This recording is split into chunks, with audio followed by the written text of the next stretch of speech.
ऐसी strike rate कभी देखी आपने जो बीजेपी की स्ट्राइक रेट इस बार दिखाई दी है चुनाव में?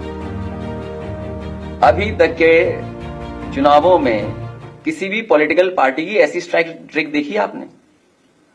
और हमारे एक साथी ने ठीक कहा कुछ पहनावे को लेकर के, जिस पार्टी को हमेशा पहनावे पे शिकायत रहती थी, कौन क्या खा रहा है इस पे शिकायत रहती थी, वो क्या दावा कर रहे हैं? और सच्चाई तो यह है कि इन्हें बूथ तक नहीं पहुंचने दिया।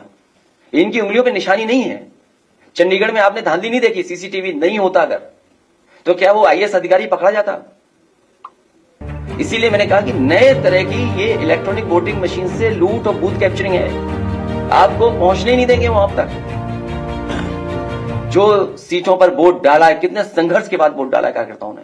मैं बधाई देना चाहता हूं अपने कार्यकर्ता और जो मतदाता जो वोट डालने गए हैं, कितने संघर्षों के बाद भी वो बूथ तक पहुंचे और वोट डाल करके।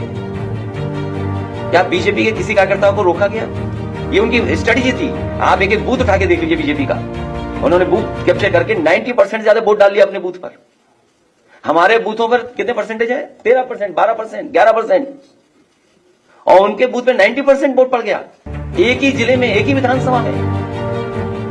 क्या पुलिस गोदी में उठा के ला रही थी वोटरों को? इसका मतलब तो ये हुआ कि पुलिस के लोग भारतीय जनता पार्टी के वोटरों को गोदी में उठा करके वोट डलवा रहे थे, मना रहे थे कि वोट डालने जाओ।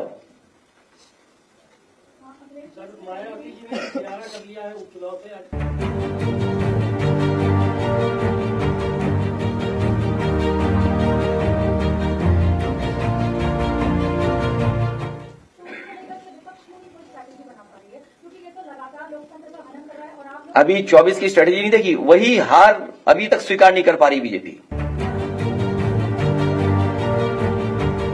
इसके लिए स्ट्रेटेजी बनेगी, तरीका भी बनेगा। इसीलिए मैंने कहा जिन अधिकारियों ने धांधली की है, कागज उनका पीछा नहीं छोड़ेगा। सीसीटीवी या जो हमारे समाजवादियों के पास बड़े पैमाने पर रिकॉर्डिंग है, उन सबको चुनाव आयोग के सामने रखा जाएगा। उसमें मुझे उम्मीद है कि आप लोग भी सहयोग करेंगे। समय समय पर आप भी समाजवादी पार्टी का सहयोग करें लोकतंत्र मजबूत करने के लिए। उन वीडियोस को जरूर चलाएं आप लोग। किसका 24 में कर लिया था क्या इन्होंने? अभी तक अयोध्या की हार से नहीं उभर पाएंगे लोग। सच्चाई तो ये है। और सोचिए, जब अयोध्या हार सकते हो, कह रहे हैं कुदर की जीत गए, जहां पे वहां आम वोटर ने रिजेक्ट कर दिया हो, और क्या कहते हैं कुदर की जीत दी, हमें कुदर की वोट दिया है। जिनके अपने वोटरों ने, इनके अपने वोटरों ने रिजेक्ट किया है, जहां पर मिल्कीपुर में चुनाव नहीं करा पा रहे हैं। इसलिए मैंने कहा कि अगर फॉरेंसिक लैब में ये बात चेक हो जाए कि ईवीएम की मशीन के बटन किसने दबाए हैं, तो आप पाएंगे कि एक ही व्यक्ति बटन दबा रहा होगा। अब बात बहस आगे नहीं करिए। हमारा व्यू पॉइंट लोकसभा में मैं बोल चुका हूं, वही हमारा है जो मैं लोकसभा में बोल चुका हूं।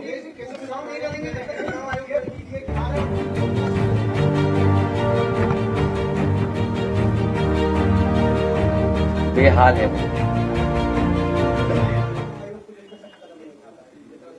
अब उपचुनाव हो गई नहीं, अब उपचुनाव कोई होगा ही नहीं, एक होगा बस।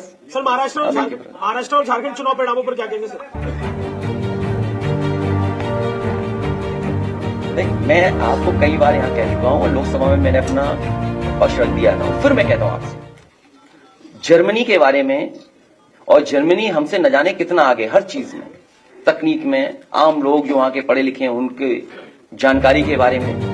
और जब दुनिया का सबसे बड़ा उद्योगपति भी सवाल उठा रहा है, जो इसी क्षेत्र का सबसे ज्यादा जानकार है, अभी जिनका डिप्टी सीएम का आपने नाम लिया, वो क्या जानते होंगे ये इलेक्ट्रॉनिक के बारे में? तो सोशल मीडिया पे किसी और से चलवा रहे हो, सीखा हो मेल लिखना, मेल रिसीव करना, न जाने कितनी चीजें हैं। और जो नया आ गया जीपीटी चैट, वो इस्तेमाल करना अब सीखे हो, शायद न सीख पाए हो।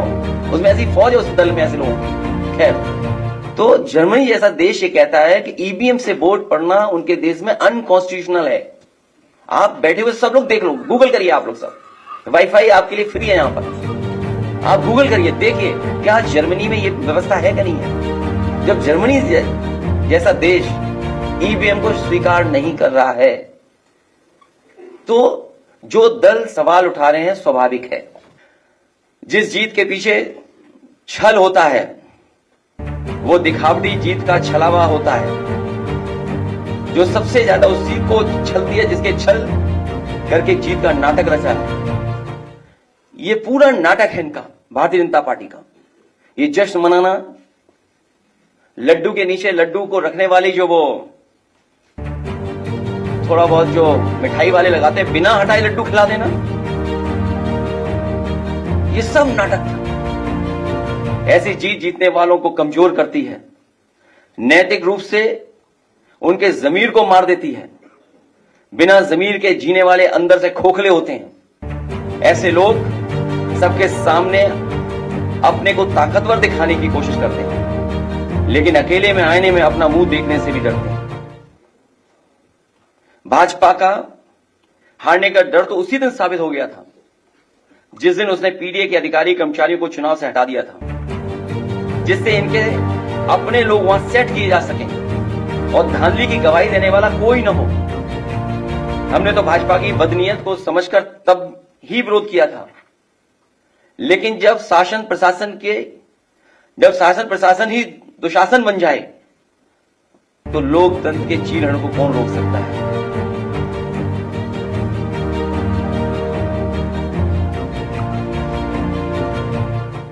अभी हारे हम लोगों ने इतना वोट डाला, मैं फिर कहूंगा पीडीए परिवार इतना वोट डालेगा कि मशीन भी नहीं कैलकुलेट कर पाएगी।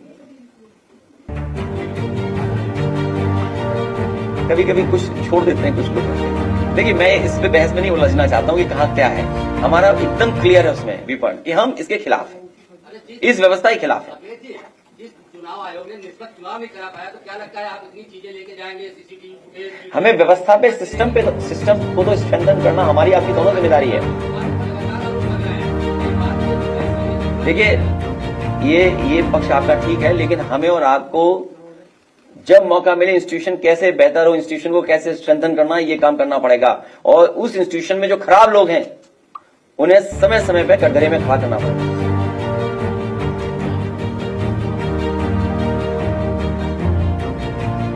आपकी किसी कांग्रेस के बड़े नेता से बात हुई क्या? तब ठीक है, तो उनसे पूछ लेते मांगी क्यों नहीं। तो उन्हें तो पता है हमने दी थी सीटें। अगर ये बताओ, सबको बता दो अगर आप बातचीत हुई है तो कौन सी सीट दी थी मैंने? नहीं, जब आपकी बात हुई है, सब जानकारी आपको, फिर हम क्यों पूछ रहे हो?